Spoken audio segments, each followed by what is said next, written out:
बोलो कितना नंबर किस एक्सरसाइज का है? अभी हम लोग एक्सरसाइज कोऑर्डिनेट ज्योमेट्री का एक्सरसाइज 6B शुरुआत 6B का एक्सरसाइज 6B कोऑर्डिनेट इसके बारे में हम समझाया। 6B हो चुका है। 6B प्रॉब्लम नहीं हुआ था, खाली हम समझाए थे। प्रॉब्लम अगर कोई है तो पूछो। 10 तक है किसी को 1 से 10 तक है, 30 तक है, 31 31 32 30 सर 30 भी है। 30 के बाद 31 भी कोई बोल रहा है। 33 सर 31 32 है, 32 नहीं ना है? 32 नहीं है, 33 31 और 33 सेम ही है क्या? 30 और 31 से 31 में थोड़ा सा और 30 31 के बाद 33 नंबर और 37 नंबर हो गया ना? 33 नंबर क्वेश्चन बोलो। the base BC of equilateral triangle ABC equilateral triangle का बेस है 20 और The base QR of equilateral triangle PQR lies on x-axis. अच्छा रुक जाओ, एक्स एक्सिस पे है ना? Base. क्यूआर है। Yes sir. तो ये को बना दिए।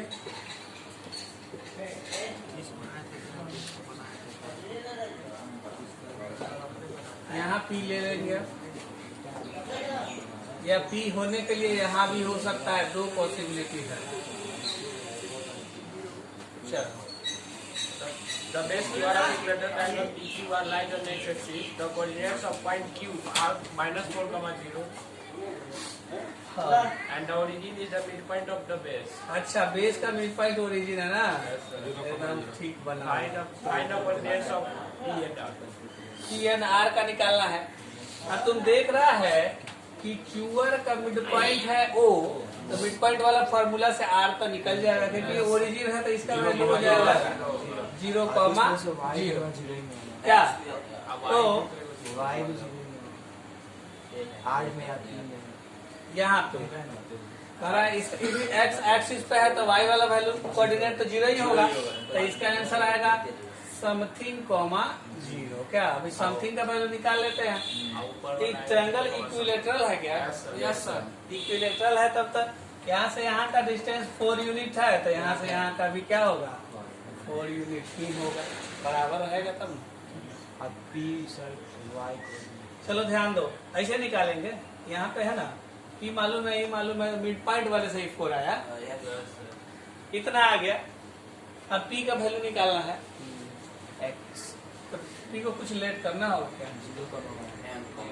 ये तो लेकिन कहा नहीं ना है कि सर जब ई एक्स एक्सिस पे होगा, ये ओरिजिन है, तो ऊपर वाला जो लाइन खींचा था वो वाई एक्सिस पे नहीं था।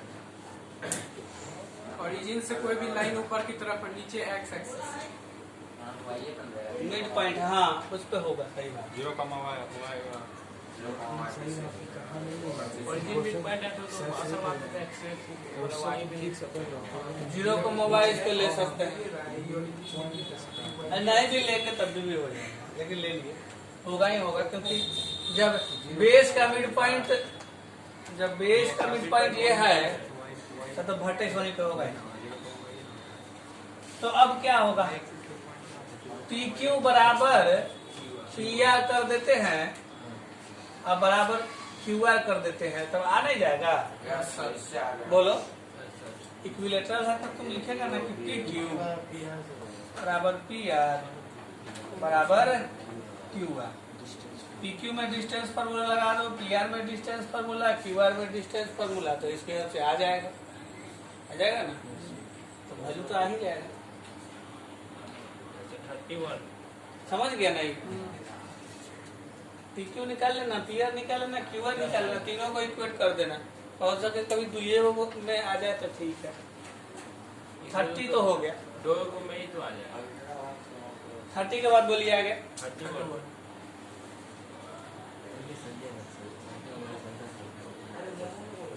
हाँ base BC of an equilateral triangle ABC lies on y axis. अच्छा है तो है y axis पे lies.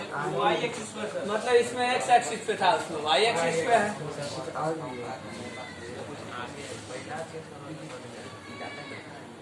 ABC BC base.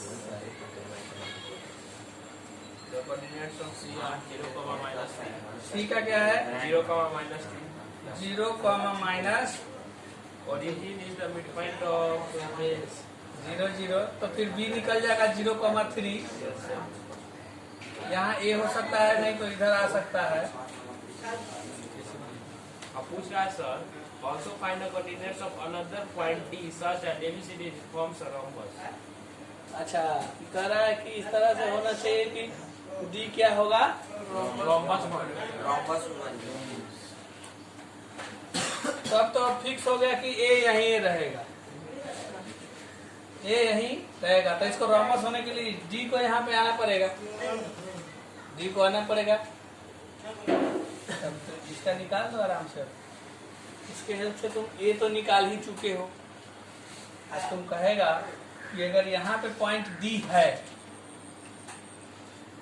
तो इस कंडीशन में ये एक रोमबस हो जाएगा और ये डायगोनल का मिड पॉइंट हो जाएगा तो इसमें भी मिड पॉइंट का फॉर्मूला लगेगा ये मालूम है तो ये मालूम हो जाएगा बोलो फिर से बोल रहे हैं बी है सी है तो ए निकल जाएगा पिछले ही क्वेश्चन से उसके बाद हमको क्या लेना है एक रोमबस लेना है तो रोमबस लेने के लिए वर्टेक्स डी जो है इधर आएगा कि नहीं आएगा इधर आएगा तो हमने यहाँ पे ले लिया कि मान लीजिए यहीं पे अगर आता है तो इसका एक डायगोनल तो ये हो जाएगा ये वाला और डायगोनल है तो ये इसका क्या हो जाएगा मिड पॉइंट हो जाएगा क्योंकि इसका मिड पॉइंट तो यही है तो जब ये रोमबस होगा तो वही मिड पॉइंट दूसरे वाले डायगोनल का भी होगा जब ये दूसरे वाले डायगोनल का मिड पॉइंट ये है इसका वैल्यू मालूम ही रहेगा तो ये वाला वैल्यू निकल जाएगा बोलो ए का 2 वैल्यू आ रहा है मतलब प्लस माइनस में आ रहा है डी का भी वैल्यू 2 आ रहा है तब ए का वैल्यू प्लस माइनस दोनों में आ रहा है अच्छा तो जब ए का 2 को वैल्यू ले रहे हैं तब तो डी का भी 2 को वैल्यू लेना होगा ए का जब 2 वैल्यू है तो डी का 2 वैल्यू पॉसिबल है एक बार पॉजिटिव रखेंगे तो पॉजिटिव आ सकता है हो सके निगेटिव रखेंगे तो निगेटिव हो सकता है 3 को आंसर उसमें से ए को आंसर आया मतलब डी का ए वैल्यू आया डी का ए को आया है 3 को आंसर 3 को दिया हुआ है सर एक बार 3 को दिया हुआ था डी का इसमें से क्या बोला सर एक बार डी का वैल्यू निकाल के अंतिम बताइए. अच्छा डी का वैल्यू निकालें ए का कितना आया है ए का सर 3√3,0 या -10 माइनस में एक बार प्लस माइनस में कर दीजिए. प्लस माइनस यस सर यही 2 वैल्यू पॉसिबल है तो इस हिसाब से ठीक क्या होगा इतना या -3√3 आ जाएगा कॉमा 0 हो जाएगा डी का अगर ये है हम ए का पॉजिटिव वैल्यू अगर लिए तो ए का निगेटिव लेंगे तब क्या आएगा पॉजिटिव आ रहा डी के लिए यही 2 पॉसिबिलिटी है ये होगा नहीं तो ये होगा तो आंसर क्या है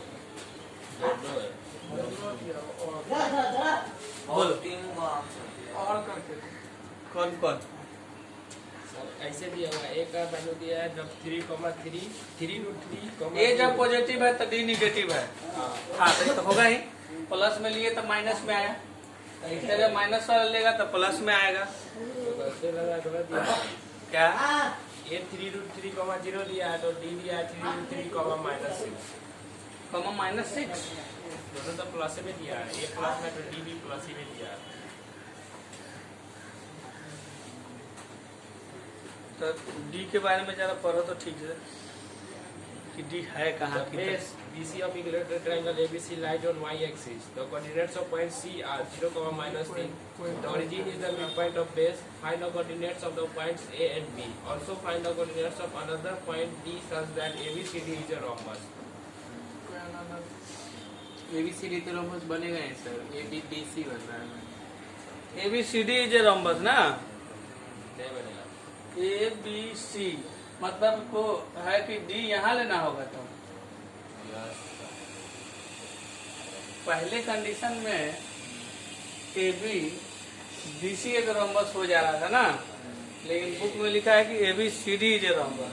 तो ABCD तभी होगा जब A यहाँ है, B यहाँ है, C यहाँ है, तो D को कहाँ होना पड़ेगा, इधर होना पड़ेगा, तभी ये पॉसिबल है। क्या ये साइड में नीचे आएगा, तब तो इसमें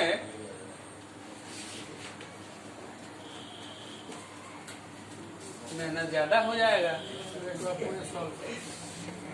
यहाँ D का वैल्यू हम लोग लेट कर लेते हैं कि A, B है।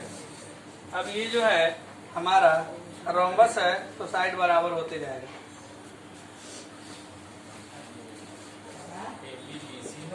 तो CD बराबर AD करते हैं, तो CD में डिस्टेंस फॉर्मूला अगर लगाएंगे तो हो जाएगा √A² प्लस B+3 का होल स्क्वायर बराबर √A-3√3 का होल स्क्वायर। एक चीज हम लोग ध्यान नहीं दिए थे कि D आएगा कहाँ, रूट खत्म हो गया। ABDC होगा रोम्बस भी ABC।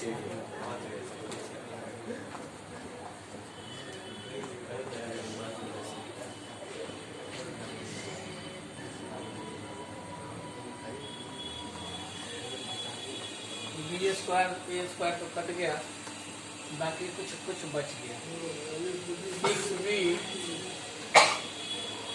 प्लस 6√3A, 27 में से 9 गया, 18 हो गया, 6 भी कॉमन आ गया, तो B प्लस √3A बराबर 3। ये आया एक इक्वेशन। एक और इक्वेशन ऐसा ही भी आएगा। अब किसको किसको लेंगे, अब ले लेते हैं AD को ले लेते, हल्का कौन था, CD था, CD बराबर BC कर लेते हैं। तो CD का वैल्यू तो यही आया हुआ है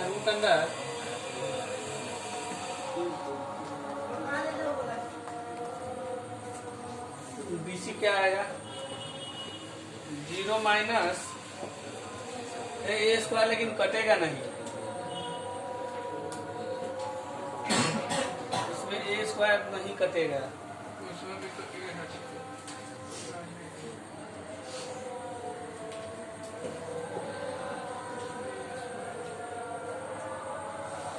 अब कुछ डायगोनल वाले से काम बन नहीं रहा है, नहीं बन रहा है, स्क्वायर आ जा रहा है ना।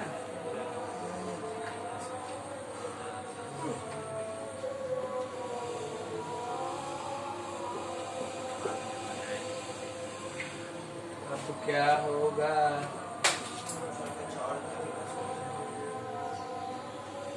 PC 0 माइनस 0 का होल स्क्वायर 0 रह जाएगा,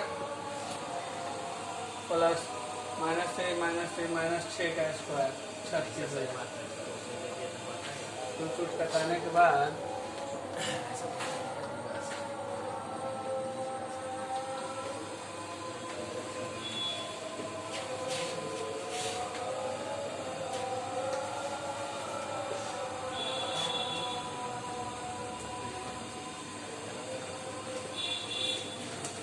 इतना है।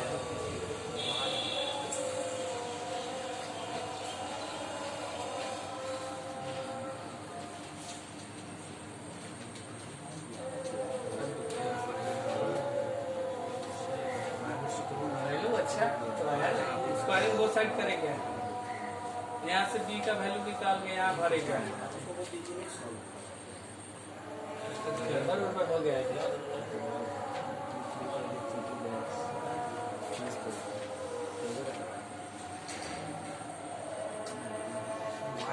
= 6 + 3 = 9 + 3 = 12 + 3 = 16 + 3 = 24 + 3 = 24 ले लिया जाएगा।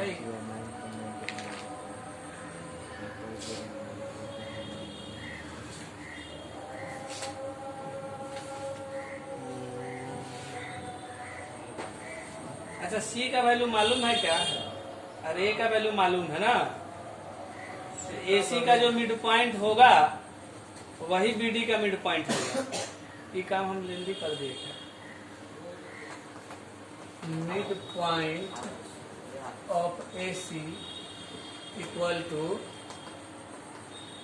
Mid point of B D होना चाहिए। तो ए सी का मिड पॉइंट होगा 0 प्लस 3√3/2 और इसका होगा -3 प्लस 0/2 और ये बराबर होगा a plus 0/2 comma b plus 3/2। इसको बराबर करेंगे, 2 से 2 पर a का वैल्यू आ जाएगा 3√3 और b का आ जाएगा -6। 2 से 2 कट जाएगा, b का आएगा माइनस, आया है वो आंसर 3√3 कॉमा -6। समझ गया? हम लोग डिस्टेंस फार्मूला वगैरह वगैरह चल के परेशानी है यहाँ। एक बार फिर से समझा। डिस्टेंस से भी तो आ जाएगा। बहुत लंबा हो रहा था, यहाँ के बाद समझ नहीं आ रहा था क्या करें। वहाँ से वैल्यू लेके यहाँ भरे तो हार्ड हो सकता है। सर एक बार अच्छा से फिगर ये बनाइए। 2 साइड है, दूसरा 2 साइड को बराबर करके 2 को निकाल देंगे, फिर उसका वैल्यू पुट करेंगे।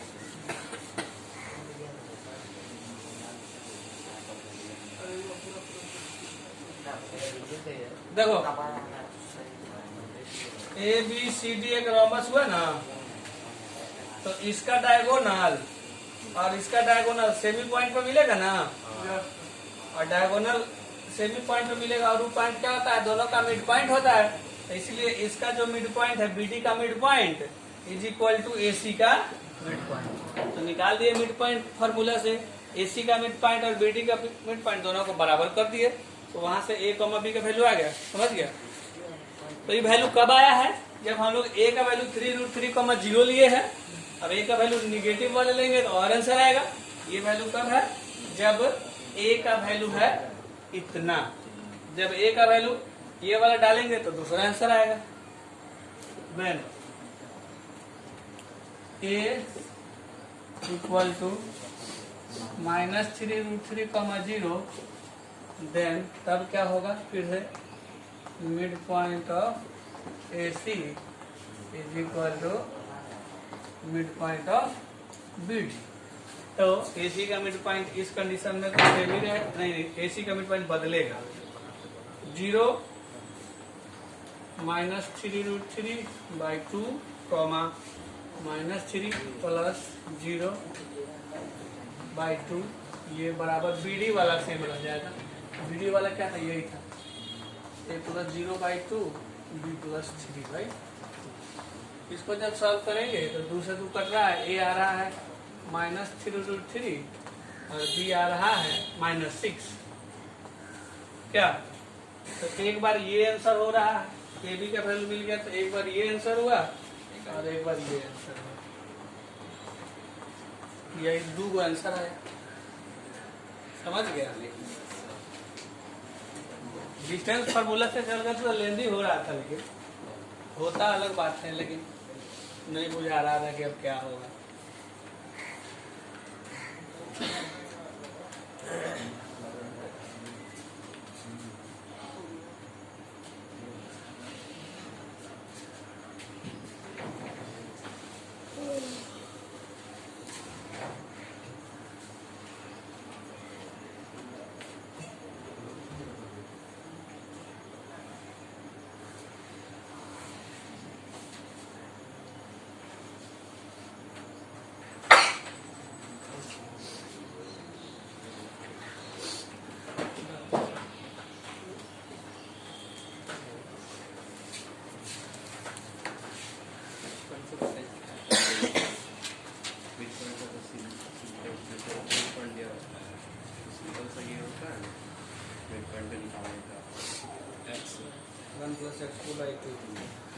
इसमें क्या करते हैं कि इसका इतना मिड पॉइंट बता रहे हो, इसका क्या कर देंगे, -4 है, x मान लेते हैं 2 और इसको 0 कर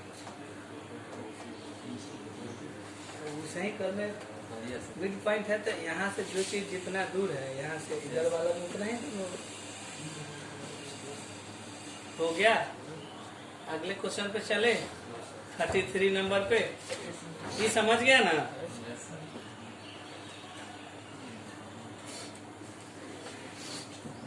गिटार है इसको। 33 नंबर क्वेश्चन पढ़ो कोई।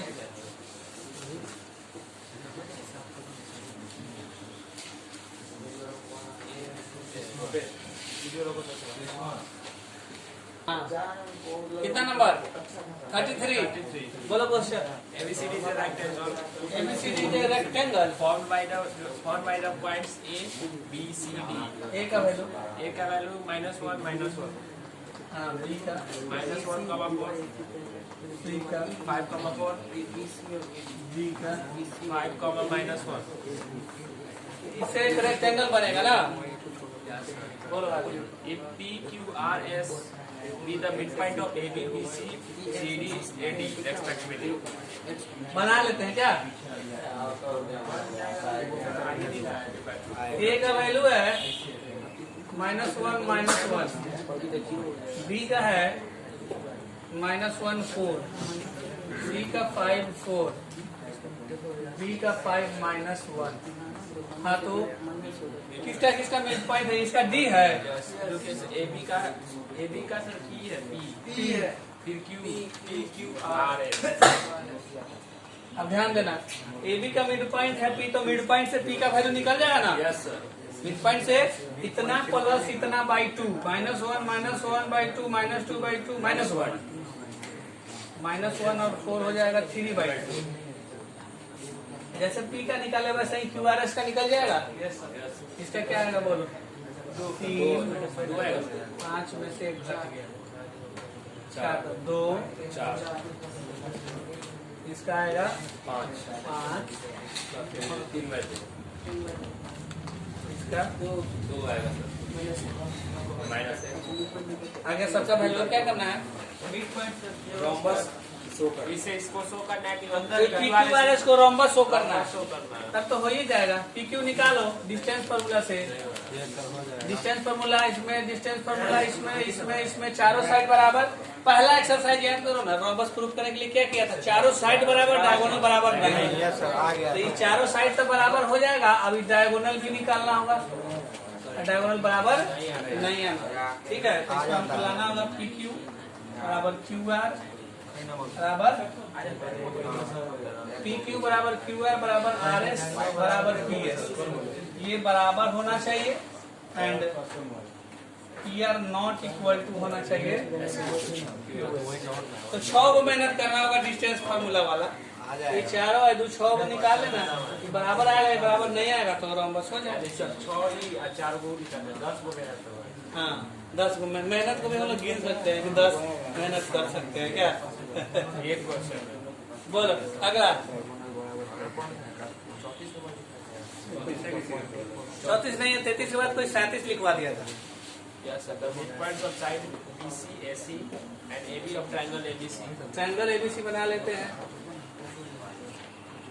BC का midpoint D, AC का BC का midpoint D, हाँ AC का midpoint E हाँ और AB का midpoint F. D का वैल्यू दिया हुआ 3,4, B D 3,4 E का 8,9 8,9 और F का 6,7 हाँ हो गया। तो निकालना है इसे find the coordinates of vertex of triangle. ये A, B ले लेते हैं, ये X, Y ले लेते हैं। अब इसको क्या ले? ML ले लेते हैं। मिड पॉइंट इसमें लग रहा है ना, A प्लस X बाई में 2 इक्वल टू में 3 and B plus Y by में 2 इज इक्वल टू में एक इक्वेशन आया कि A प्लस X बराबर 6, B plus Y equal to 2 equation आया। वैसे ही सबसे दो को आएगा। अब इस पे आ जाते हैं A और M, तो A प्लस M डायरेक्ट लिख दे रहे हैं। A प्लस M बराबर 6 दूना 12 और B प्लस N बराबर 24। अब उधर से चलो, M प्लस X बराबर 16, Y प्लस N बराबर 18। 1 2 3 4 5 है, मात्र 6 गो इक्वेशन आया। अब इसको सॉल्व कर देते हैं।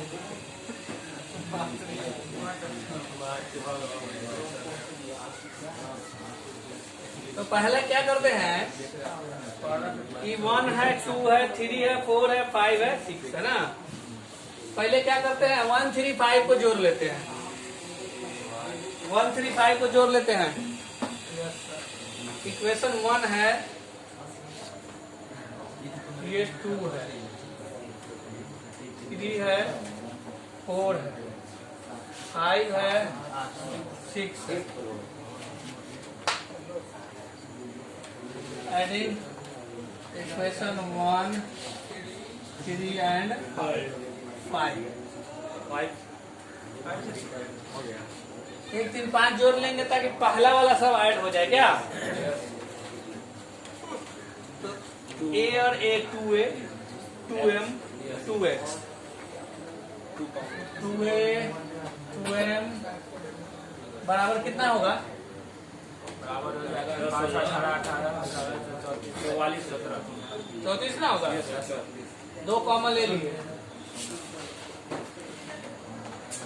17। इक्वेशन 6 ऑलरेडी हो गया तो इसको 7 ले लेने में कोई हर्ज नहीं है क्या।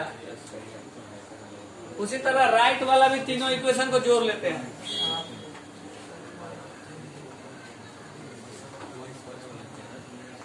दो 4 जोड़ लीजिए क्या होगा। 2 को b होगा, 2 को y होगा, 2 को n होगा, बराबर 40 होगा। 2 से कॉमन लेके कटा रहे हैं। पुट कर देंगे। 8 इक्वेशन हो गया ना। अब लेफ्ट, अब जो इक्वेशन 7 आया है लेफ्ट वाला सबको मिला के उसमें से 1 by 1 तीनों को माइनस करते जाओ। आप क्या लिखेंगे इक्वेशन 7 माइनस 1। 7 से 1 घटा रहे हैं तो a plus m plus x। ए वो का वैल्यू तो जैसे m प्लस x का वैल्यू तो आया है ना, वही हुआ वही कर रहे हैं। माइनस a माइनस x बराबर 17 माइनस 6 कट गया ax, m बराबर 11। अब फिर से लिख देते हैं कि इक्वेशन 7 माइनस 3। समझ गया। अब आगे कर लेगा ना। लेकिन ए वो इसमें नहीं आता है सर, कौन? सर गलती है। किसका? सब आ जाता है। 5,8 की जगह 37 नंबर है ना। 5,8 की जगह 5,6 आ जाता है। 7 माइनस 3 गया। 7 में से m खत्म हो गया। x बराबर 17 माइनस 12 कितना 5। x बराबर 5 आया।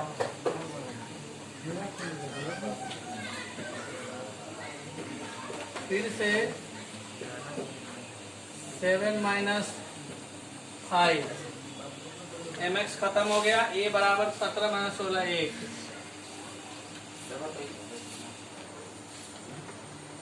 अब लिखते हैं इक्वेशन 8 माइनस 2। 8 में से 2 को माइनस कहाँ है, ये रहा। 2 कहाँ है, ये by खत्म n बराबर 32 माइनस 8 24। अच्छा ये 32 कैसे आया। 20 12 हो जाएगा। किसका वैल्यू n का। bn घट जाएगा। y तो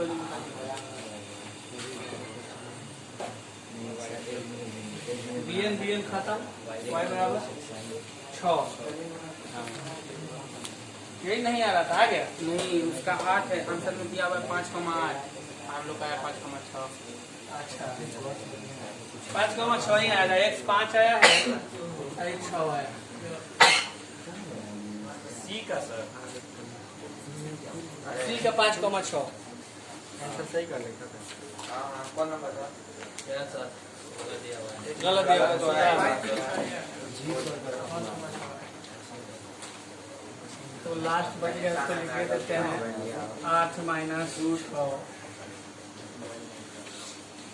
वाइन वाइन खत्म नहीं हो रहा दो आंसर 6 ला दिए ला दिए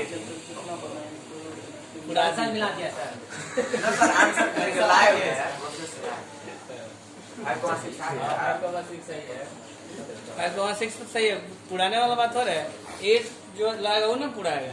सही जो 31 नंबर है बोलो अब खत्म हो गया 37 और कौन दिक्कत क्या नंबर कितना से घटा है कितना से घटा है 8 में से उधर का 2 4 6 घटा है। इक्वेशन 8 निकाले थे राइट साइड के तीनों इक्वेशन का सम, तो इसलिए 8 में से 2 को घटा है, 8 में से 4 को घटा है, 8 में से 6 को घटा है। कितना नंबर बोलो question. If two adjacent vertex of parallelogram are हाँ 0,2 minus 1,0.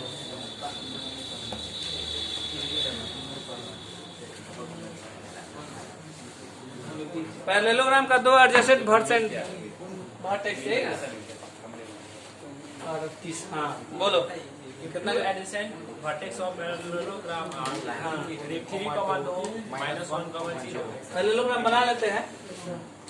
डायगोनल का इंटरसेक्शन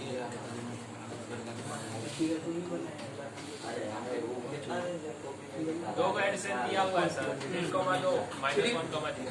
3,2 फिर minus 1,0. तो हाँ And the डायगोनल का इंटरसेक्शन पॉइंट दिया हुआ है 2 minus का हो जाता है 2 - 5 देखो ना तो मिड पॉइंट बराबर होता है। मिड पॉइंट क्या होता है बराबर होता है। बस वही अभी कुछ देर पहले जो बताए थे मिड पॉइंट AC बराबर निकल जाएगा मिड पॉइंट ऑफ बीड होगा। बस यहाँ x, y ले लेते हैं, a, b ले लेते हैं, लगाओ मिड पॉइंट AC में 3 + x/2 और 2 + y/2। अच्छा इसका तो दिया हुआ है मिड पॉइंट इतना है ना, तो यहाँ 2, -5 लिख दे रहे हैं। तब इससे सॉल्व करेंगे तो आ जाएगा 2 दूनी 4, 3 घट गया, x बराबर 1। इसको सॉल्व करेंगे तो 10 -12 ठीक है। वैसे उसका कर लेते हैं मिड पॉइंट ऑफ BD का mid point BD a -1/2 b + 0/2 बराबर इसमें भी पॉइंट यही है। इसको सॉल्व करेंगे तो ये भी निकल जाएगा, ये 5 आ जाएगा हो जाएगा संजीव।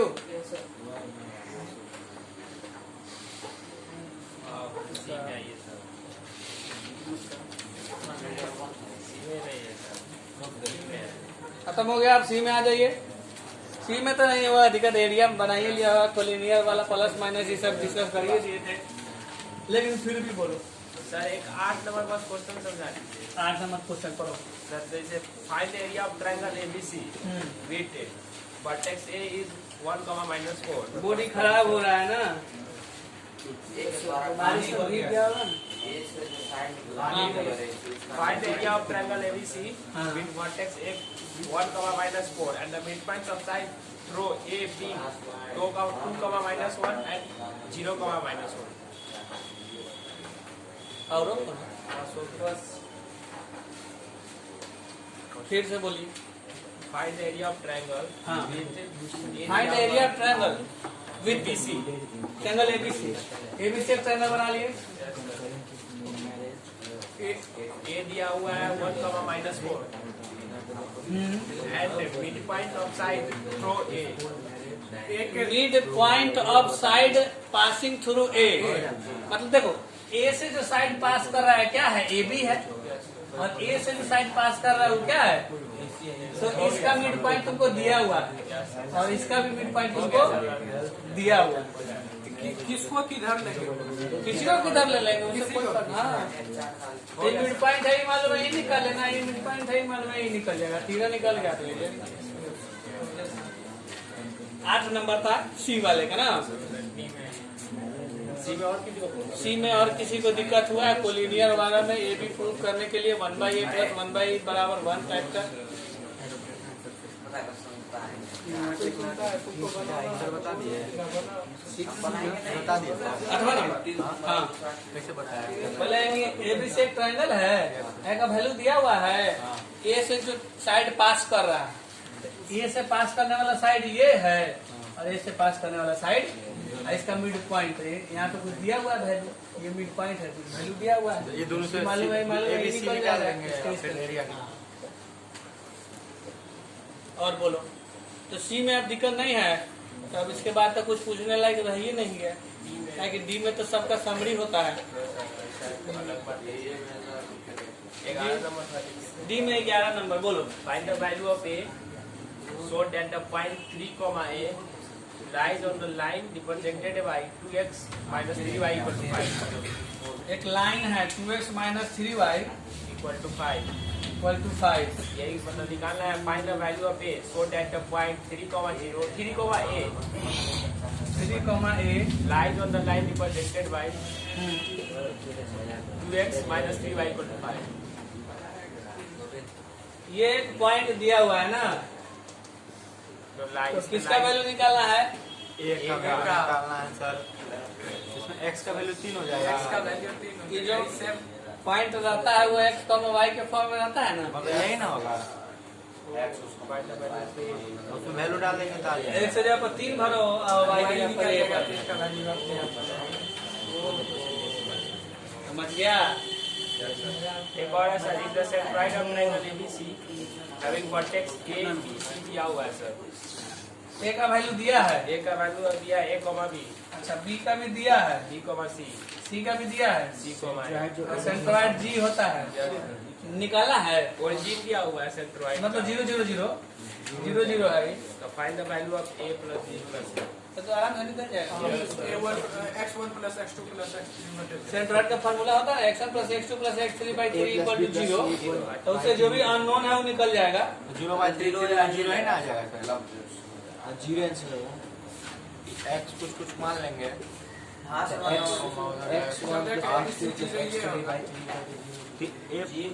बोलो अब तो हो जाएगा ना। Yes sir.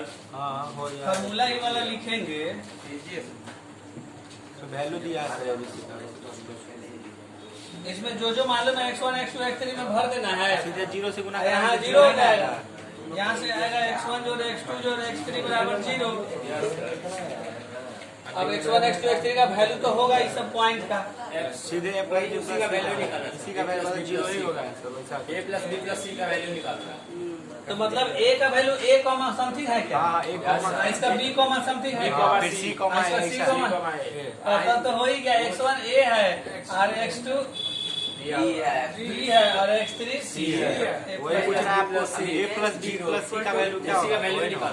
अच्छा सर जो ऐसा क्वेश्चन दिया रहता है कि find the distance of 3, y from axis to y axis, objective में दिया रहेगा तो उल्टा कर देंगे। अगर 1 2 नंबर 3 नंबर में आ जाएगा तो उसको कैसे बनाएंगे? कैसे, हम नहीं समझे। मतलब जैसे 2 और 5 में बोल देगा distance from axis to y axis, उसको तो देख के हम लोग ऑब्जेक्टिव में मार देंगे, लेकिन तो सब डिस्टेंस फार्मूला ऑब्जेक्टिव में तो ओरली कर लिया, लेकिन जब सब्जेक्टिव में पूछेगा तो उसमें डिस्टेंस फार्मूला लगाएंगे, दिस बराबर दिस, जैसे बनाया नहीं तो PA = PB, तो इधर PA ये लिखेंगे पॉइंट और नेक्स्ट एक्सिस x को y हाँ। 0 पहले तो सबसे पहले उस पॉइंट को लिखेंगे, x एक्सिस पॉइंट x, 0 का फॉर्म का होता है। अब इसका डिस्टेंस इन दोनों से निकालना है, तो इसको P अगर लेते हैं और वो AB है तब PA = PA में डिस्टेंस फार्मूला, PB में डिस्टेंस फार्मूला हो गया। और कोई दिक्कत? 6c में देखिए 24 नंबर पर मेरा 6C का 24 क्वेश्चन बोलो। सर इसमें दिया है if a not equal b, A और B बराबर नहीं है, A और B बराबर नहीं, A not equal to B not equal to C। मतलब ABC बराबर नहीं है, ABC बराबर नहीं है मतलब 0 होने का चांसेस खत्म हो गया। और उसमें 3 को दिया vertices A comma A square question number कितना बोला है? 24 6 का 6 का 24 a comma A square B comma B square B comma B square खरा कोलिनियर है कि नहीं? नहीं कोलिनियर नहीं है इक्वलिनियर इक्वलिनियर नहीं है। मेरा आया सर अंतिम में ए इक्वल टू बी अंतिम में सब करा a equal to B collinear नहीं है ना? करना क्या है? a इक्वल टू बी आ गया, जबकि वो दिया है कि a और b बराबर नहीं है। नहीं है। कोलिनियर के लिए होता है कि 0 आना चाहिए। क्या 0 आना चाहिए? तो तुम्हारा भी सही है त्रिभुवन, क्योंकि तुमको a इक्वल टू बी आया है ना। फिर a इक्वल टू बी कैसे आ गया? कैसे आ जाएगा? कोलिनियर जब है ही नहीं तो कोलिनियर है ही नहीं तो तुम सीधे सॉल्व करेगा, तुमको कुछ आएगा। ब्रैकेट में इक्वल टू कहाँ से आया? इक्वल टू तो आएगा ही नहीं। ब्रैकेट आ जाएगा ए बी स्क्वायर। एरिया 0 मान लिए क्यों? कोलिनियर ही नहीं है तो कैसे मान लिए? तो बोला है नॉट इक्वल टू 0 मान लेंगे ना सर।